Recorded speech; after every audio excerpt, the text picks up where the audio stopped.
성도 여러분, 안녕하셨습니까? 하나님의 귀하신 은혜가 이 아침 우리 모든 주의 가족들과 함께 하시기를 간절히 축원합니다. 2월 25일 만나의 아침 새벽 기도로 시작하겠습니다. 하늘에 계신 사랑이 많으신 아버지 하나님, 너무도 저에게 베푸신 하나님의 은혜를 인하여 감사합니다. 오늘 저에게 우리 주님을 통하여 진정한 생명의 의미를 허락하셨습니다. 저에게 베푸신 그 무한하신 사랑과 은혜가 오늘 저에게 주어진 생명을 통해 다른 이들에게도 은혜가 될 수 있도록 주여 도와 주시옵소서. 아버지 하나님, 이 땅에서 저희들이 때로 맞이할 수 있는 수많은 죄의 유혹과 또한 삶의 무거운 짐들, 주님 안에서 능히 해결되는 영적 경험들이 날마다 우리 주님을 인하여 체험되고 경험되오니 모든 영광 주님께 돌립니다. 아버지 하나님, 이 시간에도 다시 한번 우리의 생명의 근원이신 하나님께 접붙임을 받기를 원합니다. 그래서 능력의 그 귀하신 은혜가 우리 모든 이들에게 한없이 부어지고 오늘 이 시간이 그 귀한 통로가 될 수 있도록 주여 도와 주시옵소서. 이 아침 성령으로 충만케 하여 주시옵소서. 우리 주님 예수님의 이름으로 간절히 기도 올리옵나이다. 아멘. 오늘 말씀 묵상은 고린도후서 2장에 있는 말씀입니다. 고린도후서 2장 우리 1절부터 이 말씀을 좀 보도록 하겠습니다. 우선 11절까지 말씀을 보고요. 시간이 되는 대로 또 우리가 살펴보도록 하겠는데요. 자, 고린도후서 2장 1절. 내가 다시 근심으로 너희에게 나아가지 않기로 스스로 결단하였노니 내가 너희를 근심하게 하면 나의 근심하게 한 자밖에 나를 기쁘게 하는 자가 누구냐. 내가 이같이 쓴 것은 내가 갈 때에 마땅히 나를 기쁘게 할 자로부터 도리어 근심을 얻을까 염려하며 또 너희 무리를 대하여 나의 기쁨이 너희 무리의 기쁨인 줄 확신함이로라. 내가 큰 환난과 애통한 마음이 있어 많은 눈물로 너희에게 썼노니 이는 너희로 근심하게 하려 한 것이 아니요 오직 내가 너희를 향하여 넘치는 사랑이 있음을 너희로 알게 하려 함이라. 근심하게 한 자가 있었을지라도 나를 근심하게 한 것이 아니요 어느 정도 너희 무리를 근심하게 한 것이니 어느 정도라 하면 내가 너무 심하게 하지 아니하려 함이라. 이러한 사람이 많은 사람에게서 벌받는 것이 족하도다. 그런즉 너희는 차라리 저를 용서하고 위로할 것이니 저가 너무 많은 근심에 잠길까 두려워하노라. 그러므로 너희를 권하노니 사랑을 저희에게 나타내라. 너희가 범사에 순종하는지 그 증거를 알고자 하여 내가 이것을 너희에게 썼노라. 너희가 무슨 일이든지 네게 용서하면 나도 그리하고 내가 만일 용서한 일이 있으면 용서한 그것을 너희를 위하여 그리스도 앞에서 한 것이니 이는 우리로 사단에게 속지 않게 하려 합니다. 우리가 그 괴계를 알지 못하는 바가 아니로라. 네, 11절까지 있는 말씀을 보았는데요. 자, 우리 21절까지 있는 말씀이 우리에게 주시는 의미들을 다시 한번 좀 깊이 한번 살펴보도록 하겠습니다. 먼저 우리 1절부터 3절에 있는 말씀인데요. 내가 다시 근심으로 너희에게 나아가지 않기로 스스로 결단하노니 내가 너희를 근심하게 하면 나의 근심하게 한 자밖에 나를 기쁘게 한 자가 누구냐. 고린도 교회에 교인들의 기쁨이 곧 바울의 기쁨이었습니다. 아울러서 그들의 근심이 또한 바울의 근심이었습니다. 이 성도의 기쁨은 이런 영적 지도자의 기쁨이고, 성도의 근심은 또한 영적 지도자들의 근심이 됩니다. 이것은 매우 영적으로 유기적인 관계를 갖고 있다고 하는 것입니다. 그렇기 때문에 성도 상호 간에도 그 기쁨과 슬픔이 함께 공유될 수밖에 없다는 사실을 보여주고 있습니다. 오늘 여러분의 근심은 저에게도 근심이고요.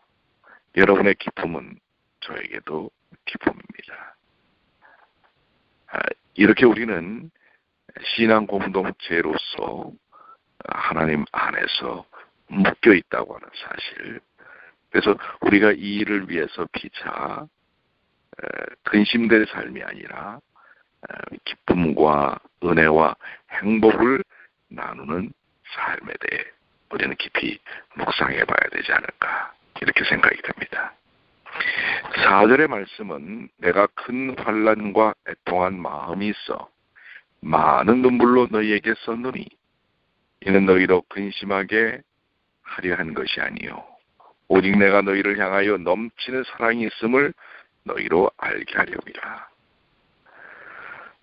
우리 전도자였던 바울에게는 외적으로는 큰 환난과 핍박이 있었고 내적으로는 애통과 근심이 있었습니다. 그의 애통과 근심은 성도들의 연약과 부족 때문에 왔을 수 있고요. 그래서 그는 많은 눈물로 이 편지를 쓰는 것을 볼 수가 있습니다. 바울의 사역은 눈물의 사역이었습니다. 사도행전 20장에 보면 그는 에베소 교회 장로들에게 아시아에 들어온 첫날부터 지금까지 내가 항상 너희 가운데서 어떻게 행하는 것을 너희도 아는 바니 곧 모든 겸손과 눈물이며 유대인의 관계를 인하여 당한 시험을 참고 주를 섬긴 것과 라고 말하고 있습니다. 또 너희가 일깨어 내가 3년이나 밤낮 쉬지 않고 눈물로 각 사람을 훈계하던 것을 기억하라고 말하고 있습니다. 바울의 눈물의 편지는 진정 사랑 속에서 나온 권면의 내용이었습니다. 그것은 그들에게 근심과 슬픔을 주기 위한 것이 아니고 그들을 향한 뜨겁고 넘치는 사랑의 표현이었습니다. 사랑이 아니라면 눈물의 이 권면의 편지를 쓸 필요가 없었을 것입니다. 그가 때로는 성도들의 잘못된 길을 바로잡기 위한 책망적인 권면은 오히려 그의 엄청난 사랑을 거기에 담고 있다고 하는 것입니다. 우리 이 부분에 대해서 여기 한 권면의 말씀은 이렇게 얘기하고 있습니다. 사도 바울은 교회 안에 있는 잘못을 책망할 필요성이 있음을 알았지만 잘못을 책망하면서도 자제력을 잃지 않았다고 하는 것입니다. 그는 책망의 말을 한 이유를 걱정스러운 사랑의 마음으로 설명하고 있지요. 그는 실수하는 사람들의 친구라는 인상을 남기려고 참으로 조심스럽게 일하였습니다. 그가 그들에게 고통을 주는 것이 그에게도 큰 고통임을 이해시켰습니다. 그는 그들의 마음에 그의 관심은 그들의 관심과 동일하다는 사실을 기록하고 있는 것입니다. 그렇습니다. 잘못된 것은 고쳐나가야 합니다. 그렇지만은 그것을 고쳐나가는 근본이 진정한 사랑과 애정 속에 있다는 사실을 사도 바울이 눈물을 흘리며 보여주고 있습니다. 오늘 저에게나 우리 모두에게 필요한 자세와 태도가 있다면 눈물로 기도하고 눈물로 고난은 사랑에 의하여 이 일들이 이루어져야 한다고 하는 것입니다. 혹시 우리 주변에 잘못하는 일이 이들이 있다 할지라도 그 책망 속에 사랑의 큰 은혜가 담겨져 있지 않으면 우리는 조심스러워야 합니다. 그리고 정말 눈물로 대하는 일이 필요하다는 사실이죠. 5절로 6절입니다. 근심하게 한 자가 있었을지라도 나를 근심하게 한 것이 아니요 어느 정도 무리를 근심하게 한 것이니 어느 정도라 하면 내가 너무 심하게 하지 아니하려 함이라. 이러한 사람이 많은 사람에게서 벌받는 것이 족하도다.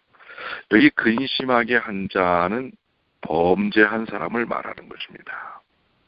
바울은 그로 인해서 근심을 하였으나 너무 심하게 표현하지 않기 위해 어느 정도 나를 근심케 한 것이라고 말하고 있습니다.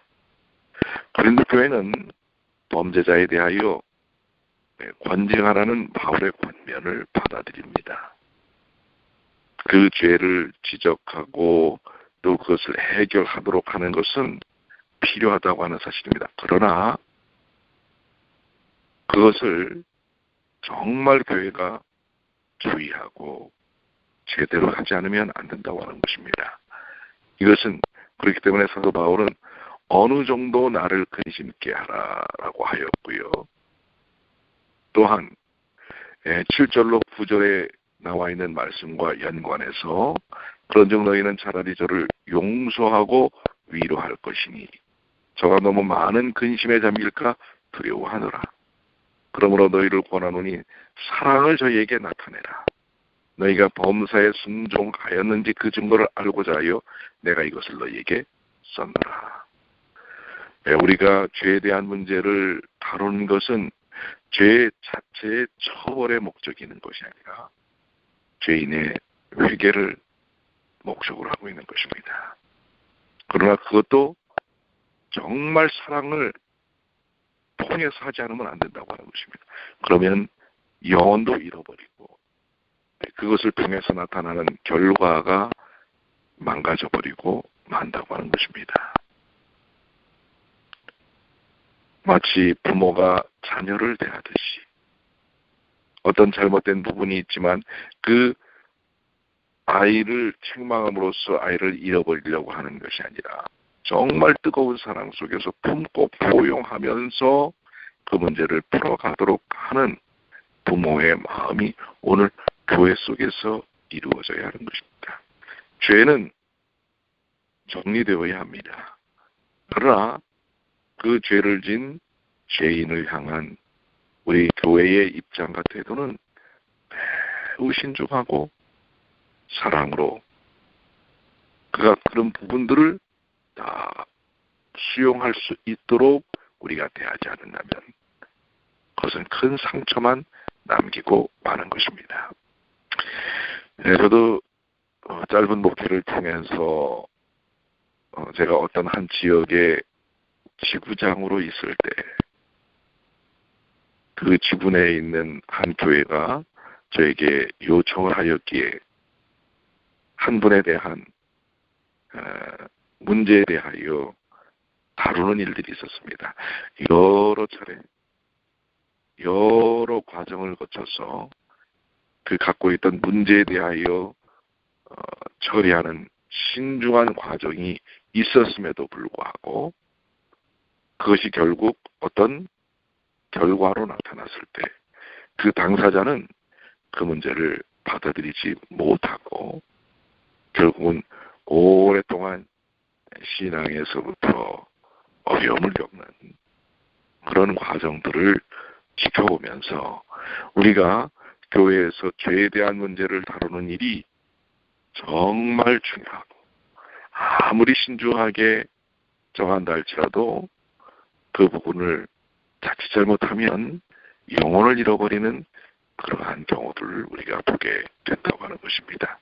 그렇기 때문에 우리가 죄를 다루는 부분은 사랑이 근본이 돼야 하고 그리고 그 영혼에 대한 깊은 뜨거운 애정이 없이는 있다 할지라도 그것이 쉽지 않기 때문에 성령께 맡기고 지혜롭게 그 일들을 우리가 접하지 않으면 안 된다고 하는 것입니다. 그래서 개인적으로 그런 부분에 대한 주변 사람들에 대한 어떤 실수나 잘못을 정죄하고 표현하고 하는 일들은 매우 자제되고 주의해야 할 그러한 일이라는 사실을 저는 오늘 이 말씀들을 통해 다시 한번 깊이 묵상하고 기억해 합니다.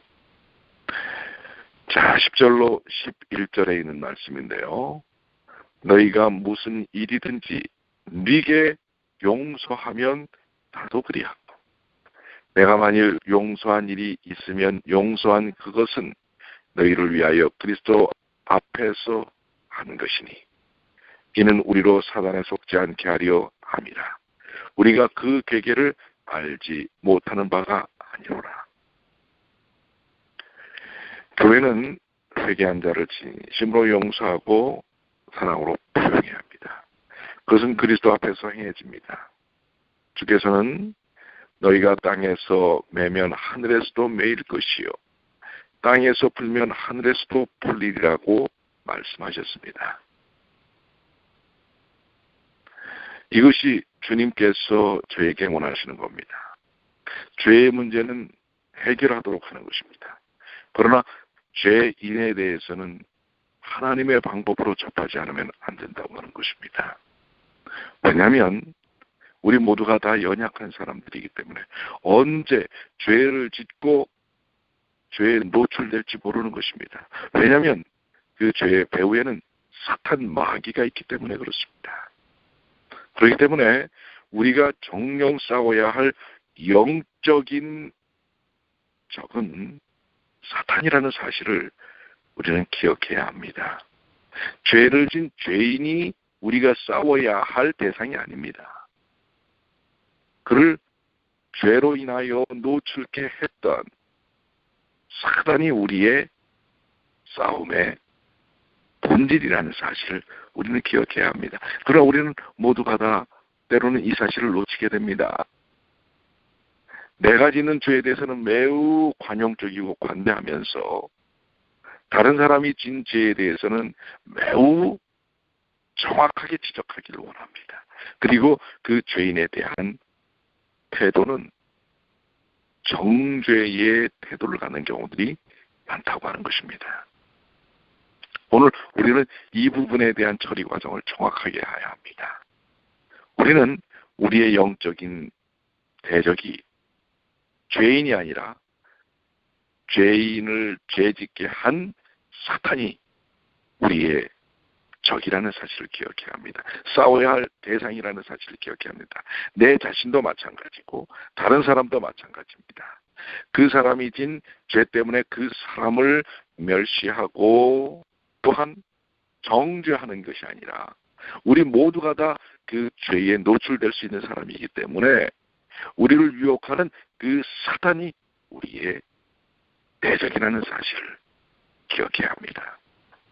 그리고 그로 인하여 연약함 가운데 죄를 받아들인 죄인이 죄로부터 떠나도록 우리는 잘 권면하고 품고 그리고 그 죄인은 우리는 정말 사랑으로 품어야 하는 것입니다. 죄는 제거해야 합니다. 그러나 죄인은 품어야 합니다. 특별히 회개 속에서 용서로 우리는 품어야 합니다. 그리고 우리의 싸움의 대상은 죄인이 아니라 바로 죄의 본질인 사탄이라고 하는 사실을 기억해야 합니다. 그렇기 때문에 교회는 죄인들을 향하여 눈물과 권면과 사랑을 통하여 책망하고 접근하는 것입니다.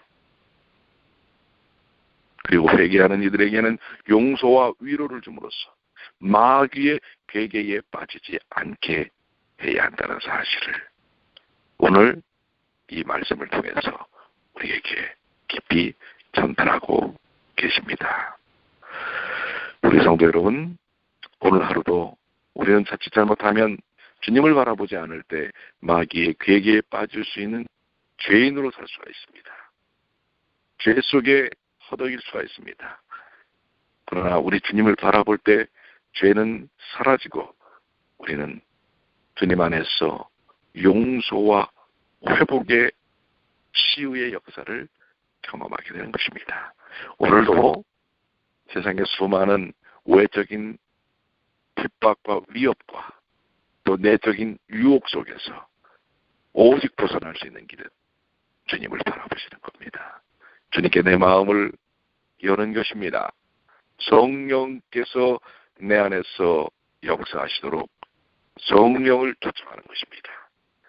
오늘도 주님의 귀하신 은혜 속에 성령 안에서 승리하는 삶을 사시는 주님의 귀한 자녀들이 되시길 바랍니다. 오늘 주님과 함께 하시지 않겠습니까? 아니, 주님이 함께 하십니다. 주님과 승리하시는 주님의 귀한 가족들 되시기를 간절히 축원합니다. 기도하시겠습니다. 사랑이 많으신 아버지 하나님, 오늘 저에게 주신 말씀, 음성, 주님의 뜻, 마음속에 새기게 하여 주시고 삶을 통해 체험케 하여 주시옵소서.